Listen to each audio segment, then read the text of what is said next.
On the week I release this, the final episodes of Jeopardy hosted by Alex Trebek will be airing. Alex passed away on November 8th, 2020, after a pretty lengthy battle with pancreatic cancer. From what we can tell, dude was working almost right up to the end, since episodes aired for nearly 2 months after that. For those that don't know, Jeopardy records an entire week's episodes in a single day. Trebek worked Monday and Tuesday, recording episodes for 2 weeks at a time. Not a bad gig if you can get it. Working 2 days a week and making millions? Well, a lot of people are vying for that gig, including the most successful Jeopardy player of all time, Ken Jennings. Jennings already became a part of the show in 2020, presenting an entire category in various episodes, which sparked the rumor that he was being groomed to take over should Alex not survive or decide to retire. Which meant the internet immediately needed to find something wrong with him. No problem, dude's got a Twitter account and a weird sense of humor. Shouldn't be difficult. And while they wouldn't find any pedophile jokes a la James Gunn, they did find stuff like this. Nothing sadder than a hot person in a wheelchair, which had no context or anything unless maybe he happened to see a hot person in a wheelchair on the street that day. Just the shower thoughts of a trivia genius, I suppose. And after a Star Wars fan with cancer was allowed to see The Force Awakens early before succumbing to the illness days later, he quipped, "It can't be a good sign that every fan who has seen the new Star Wars movie died shortly thereafter." Now, for those who might identify as Republicans who are about to say, "Oh, the liberals and their cancel culture at it again," hold on there, cowboy. Apparently, people were also mad when an apparent Trump supporter shared a story about her deceased son's favorite character being Alf, and being buried with an Alf plushie, and so on. Ken Jennings said, "This awful MAGA grandma is my favorite person on Twitter." Guess what the comments section looked like for that one. So, a lot of people are less than thrilled that he could be taking over. Yvette Nicole Brown, you might know her better as Shirley from Community, simply tweeted "Nope" to the news that Kenny would be the interim host. And when someone said, "I thought he was the obvious choice," Yvette replied, "Peep his old tweets and get back to me." The New York Post's page 6 ran an op-ed that said, "We've lost an icon and we're getting a creep." Now, his shows are already taped. They can't go back and redo them, and there might be some serious legal consequences to running a game show for money and not airing the episodes. So they're going to air, possibly at some point this month. They also plan to try out a bunch of hosts, Jennings being the first one, but they plan on a series of guest hosts as they try and figure out who will take over permanently. But here's the thing, if you need your Jeopardy host to not be flawed in some way, you're going to be looking for a long time. In fact, if I'm going to be the first to tell you this news, I'm very sorry, but Alex was flawed. No, he wasn't. He was perfect, you may be thinking. A tweet I recently found memorialized him as an adorable old man and ended with, "Rest easy, kind sir." I've recently seen him referred to as America's Canadian dad. And like all children, there is a point where we find out our dad isn't perfect.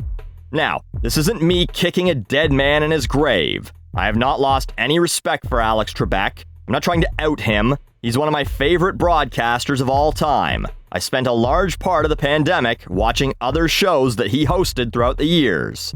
I bought his memoirs, knowing all of this information beforehand. But there are a couple things you should know if you're going to run around suggesting that a person who's made some bad choices in their lives shouldn't host a game show. In 2018, Trebek did an interview with the always appropriately named Vulture, and Trebek, somewhat unprompted, said this. "Yeah, you know, when the hashtag #MeToo movement started, I had discussions with the staff during production meetings. I said, my gosh, this has got to be a scary time for men. I'm fortunate that I've never been in a position of power where I might be able to lord it over somebody sexually. I said, but there are guys out there. Young guys are stupid in their teens. There's nothing stupider than a teenage boy. They're operating on testosterone." Like, where to begin there? Trebek's first thought about the Me Too movement is, oh shit, but what about the men? Not about the women who've been sexually abused. The men who might have to face consequences. What a rough time for them. And he feels fortunate that he's never been in a position of power. He's the host of fucking Jeopardy. he absolutely could have, at some point, told some intern, the answer is, the girl who's gonna fucking blow me in my office if she doesn't want me to tell the producers to fire her. I'm sure that never happened, but to say he's not in a position of power is a complete misunderstanding of what power is in the TV business. Then that young guys in their teens are stupid comment is almost, boys will be boys, as if that's an excuse. It's a bad take all around. And no one seemed to even ask him about the Me Too movement, he just went off about it. But it was Alex Trebek, so we all just kind of put our fingers in our ears and went, la la la, I'm not listening, he's perfect, don't taint my image of this man. He's also been associated for decades with the charity group World Vision. Oh yeah, Buckley, you got him now, he's charitable? Oh, what a monster! World Vision has its problems.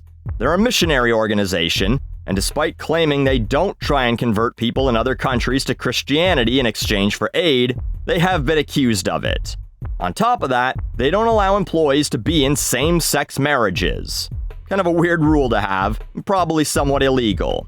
And their whole gimmick where you give money to sponsor a child, that child doesn't see a fucking dime of your money. It's all a gimmick, all fake. The money just goes into a pool like any other charity. Maybe it helps that kid indirectly, though a follow-up from an Aussie reporter when he went to actually visit his adopted child said the kid got a jacket and a pen from them and spoke no English despite the organization's communications telling him that she was learning and improving in school. Either way, there's a lot of other good charities a person could align themselves with, but Alex, for some reason, stuck by that one. But I'll tell you right now, I don't give a shit about any of that. Alex also knew that Jeopardy isn't about the host. Alex had a great voice and delivery, for sure, but the hook of the show is playing along at home and yelling at the TV when players make dumb bets in Final Jeopardy. The host should just simply not be a distraction, so maybe if Jennings can stop tweeting dumb shit, he'll be fine.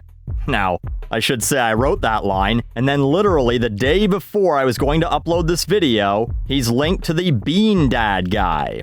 Short version is some dipshit posted a Twitter thread where he claimed that he told his 9-year-old daughter that if she couldn't open a can of beans with a manual can opener, she'd starve, and then for 6 hours made her try and figure out how to make it work. She opened it, so good for the kid, I guess, but anyway, the internet's outraged at that guy, and he just so happened to be Ken Jennings' podcast partner. Ken was like, "Oh yeah, but you know, he's a really good guy." And then a whole bunch of old racist tweets got hauled up from the dude, which Ken also said wasn't a problem, so I don't know, I think Ken might be fucked. But he's not my first choice anyway. Let's not pretend like I give a fuck if Ken Jennings becomes the host of Jeopardy. I really like the idea of LeVar Burton from Reading Rainbow taking over. So, as long as no one has any footage of him from his Star Trek days, telling the actress who played Beverly Crusher to prove that the carpets match the drapes while he kicks a puppy or something, maybe he could be America's new dad.